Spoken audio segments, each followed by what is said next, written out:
PF account வச்சிருக்க எல்லாத்தையுமே பார்த்தீங்க அப்படின்னா இன்னொரு முக்கியமான அப்டேட் என்னன்னு சொல்கிறேன். நான் ஃபாலோ பண்ணிட்டு வீடியோ ஸ்கிப் பண்ணாமல் ஃபுல்லாக பாருங்கள். கொஞ்ச நாளைக்கு முன்னாடி பார்த்தீங்க அப்படின்னா இபிஎஃப்ஓ 3.0 பார்த்தீங்க அப்படின்னா யூபிஐ பேமெண்ட்ஸ் எல்லாத்தையுமே, அதாவது யூபிஐயில் வந்து பிஎஃப் அக்கௌண்ட்டை டேரெக்டாக ஆட் பண்ணி நம்ம அதுலேருந்து டிரான்சாக்ஷன் பண்ணிக்கலான்ற மாதிரி சொல்லியிருந்தாங்க. ஸோ அது பார்த்தீங்க அப்படின்னா இன்னுமே வந்து அவங்க வந்து இம்ப்ளிமெண்ட் பண்ணலை. அது ஏன் அப்படின்னா இந்த ஆகஸ்ட்டில் வந்து இம்ப்ளிமெண்ட் பண்ணுறாங்க அப்படின்ற மாதிரி ரீசெண்டாக ஒரு நியூஸ் போட்டிருந்தாங்க. ஸோ அது வந்து ஒன்று.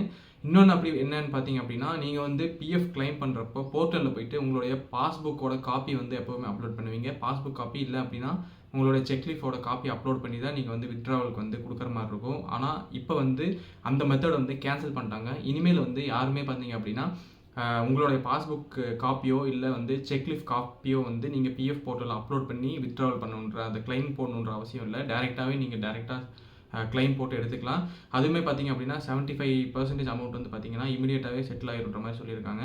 ஸோ யாரெல்லாம் உங்கள் ஃப்ரெண்ட்ஸ் வந்து பிஎஃப் அக்கௌண்ட்டில் வச்சிருக்காங்களோ, இந்த மாதிரி வித்ட்ராவல் பண்ண நினைக்கிறாங்களோ அவங்களுக்கு எல்லாமே இந்த வீடியோவை ஷேர் பண்ணுங்கள். மறக்காமல் இந்த மாதிரி யூஸ்ஃபுல்லான கண்டென்ட்ஸுக்கு இந்த ஐடியா ஃபாலோ பண்ணிக்கோங்க. தேங்க்யூ.